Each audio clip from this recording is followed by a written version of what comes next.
Guys, back with another video. Today we're starting out in the Pro because I got kind of a cool one for you guys. This shifter is so bad. Look, that is in first. It's so bad, and I've been looking for a good aftermarket solution or even a stock solution to really try to fix this, and I haven't found anything until Exile Auto Works started making their bushing kits for the probes and MX6s. So I got this kit. It's a 3-piece kit, I believe.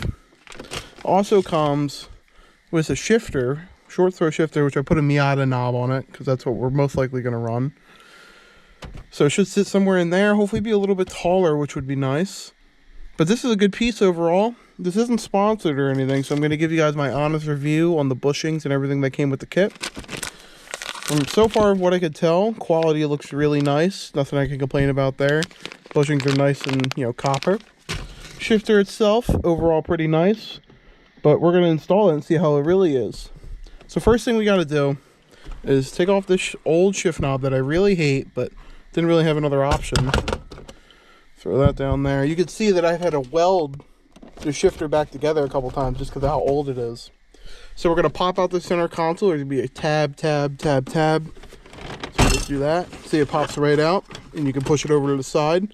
You feel free to take those apart and move that really out of the way if you want, but you don't really need to. Then we got this. Mine's all destroyed. Yours most likely is too. These are old cars. That's all out. Now, I don't remember if this was a 12 or a 10. Oh, it's a 14? No, it's definitely a 12. It's a 12. So we're going to zip all 4 of these bolts out, which will drop our shifter, which is what we're going to need to do to really get this on the bench and figure out how we're going to put the new shifter in it. So let's do that, and I'll be back with you guys. Okay, guys, the shifter has been unbolted. It should have be something like this. The exhaust is underneath it, so it's not really ever going to do too much. It's crazy to me that it still shifts. It still shifts in all the gears. That's crazy.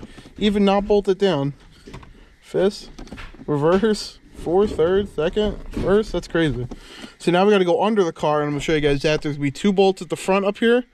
And then there's going to be no bolts back here to get this out, but we're really going to have to maneuver it past the exhaust to get it out. So let's get to that, guys. I don't quite remember what tools we're needing, so I just got a whole bunch of random stuff. Electric ratchet, wobble extension, 10, 12, 14 wrench, 10, 12, 14, 17, 19 socket, and a ratchet. Hopefully I have enough light down here so you guys can see. But there is the one that we need to pull out right there. And then there's the other. We're going to have to remove this subframe type piece. It's just 6 17 mil bolts, so it's not going to be too difficult. And you can see back here, our shifter is already out. It's really hard to show you guys, but it's already out, so we're going to have to pull it through. We're going to have to unbolt the exhaust right here and drop the hangers, which one of them's ripped, so that should be easy. So I'm going to do that for you guys, and I'll be right back. Okay, guys, I got it out. It's over here. For some reason this is so dirty, so I have to wear gloves, but now we're going to be replacing all the bushings. I'm going to be cleaning this thing up, probably going to paint it, make this thing look as new as possible, just because this is one of the only parts of this car I haven't already replaced. So I'm not going to film it, guys, but I'm going to start trying to tear this thing down, and I'll be right back with you guys if there's any big hiccups or anything. So I'm working on getting this off. No hiccups quite yet. I just really want to give you guys a before of what this thing looked like. All disgusting how it currently is. And hopefully it will look so much better by the time it's done. So I just wanted to show you guys. Okay guys, so I got it out. Make sure you have a pair of snap ring pliers. I didn't, so it's a little harder. But here's the whole piece. We're going to take the new piece and see what we have to transfer over. I'd say with this kit, my only real gripe is that it doesn't have instructions, but it's pretty straightforward nonetheless. So that's obviously going to go in there. We got quite a little bit more. Actually, no, it's even. That's what it was. But before I do that, I'm going to scuff the inside, clean it up, clean all the bars up and everything. That way we just have something nice. I want to have something nice here. Okay, guys, I didn't really try that hard. They look definitely better than they did. I got a lot of the big rough spots, but we're just going to hit it with some paint and primer, black, automotive, grade, enamel. Make them look a little bit better than they did. So I'm going to do that, let them dry, and I'll be back with you guys. Okay guys, it don't look great. The paint I used was a little old. It's definitely a little cold out, so the paint didn't come out great. It's still definitely drying, but I definitely want to get it back together. But it looks pretty good, definitely better than it did, which, you know, I'm happy about. That's all I was really looking for. Just didn't want it to look rusty and crappy. So, now we're going to put this piece in. I didn't show you guys this taking it apart. This piece has got to go in, and then the snap ring on top. I didn't show that, but I wanted to show it now. So I'm going to try to get this piece in and see how it goes. Okay guys, I got mine in. It definitely is pretty difficult. I'm just going to warn you guys of that. So now what I got to do is put this white collar in, and then I'm going to put the snap ring right back over top. And that should lock it in, and then we'll start looking at the bushing side of things. Honestly, wasn't that bad. I will tell you guys, I took off the gasket for the short throw shifter, the bottom one. That actually let it slip right in. Getting the white washer under the snap was a little difficult. I don't know if the snap is completely in there, but it's definitely good enough. It's holding tight. So now I'm going to put the bottom linkage on, and we're going to try to figure out all the bushings. Okay guys, that was one of the hardest things I've ever had to do to this car, but everything's together now. I'm going to put the boot on here. The bushings are in here. That wasn't the easiest thing. And then this bushing,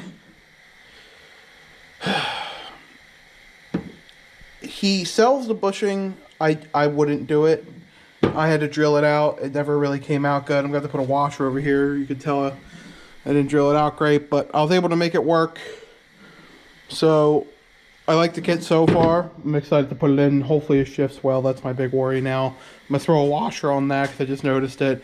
Put the boot on. Try to get it in the car. Okay guys, it's all back together.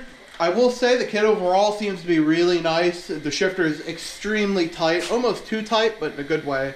Don't do the third bushing. The third bushing that you would have to drill out has a pin through it. Just don't do it. I know he gives you the piece to do it. Just don't. But I did throw an OEM shift boot I found in the junkyard back in. Just so we had something a little bit better, I got the OEM shift boot. I did have this turned, like you see how it's got a little angle. I had to turn that way, which ended up making it hit the dash. Now it doesn't hit the dash. I turned it around the other way and it feels great. I don't know if you guys can remember before, but that's first, no wiggle, little to none. Second, third, fourth, fifth, reverse. I gotta put my foot on the clutch, get it in reverse, but overall it's tight, but it's definitely wearing in already, which I like, and it feels great. So I'm gonna put the center console back on, put the shift knob on, and I'll show you guys. Okay guys, I got everything back together with a stock Miata shift knob. I'm probably gonna have to try to find an OEM probe one just because I think it'll look better overall.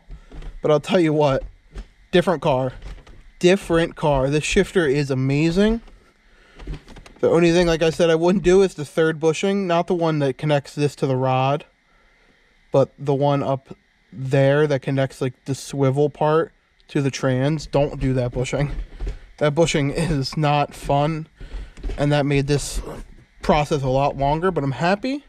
This is working nice. Neutral feels great. First feels great. Second feels amazing. Third as well. Fourth. Fifth. I got my foot on the clutch, but reverse feels good. I used to have issues with other ones where I'd hit the dashboard. This one, nope. We're far from it too, which is so nice. Happy to get rid of that ugly 8-ball. Still need to get one of these. It's cracked, but happy to get rid of all that. Happy this is all together. Now I'm going to throw the exhaust back together underneath here, put the subframe piece back up, and I think that's it. So I hope you guys enjoyed the video. I'll put the link to the shifter in the description. Overall, if you need a shifter for your probe, this is really the only option, and to me, it's the best option. So yeah, hope you guys enjoyed this video. I'll see you guys in the next one. Hope you enjoyed.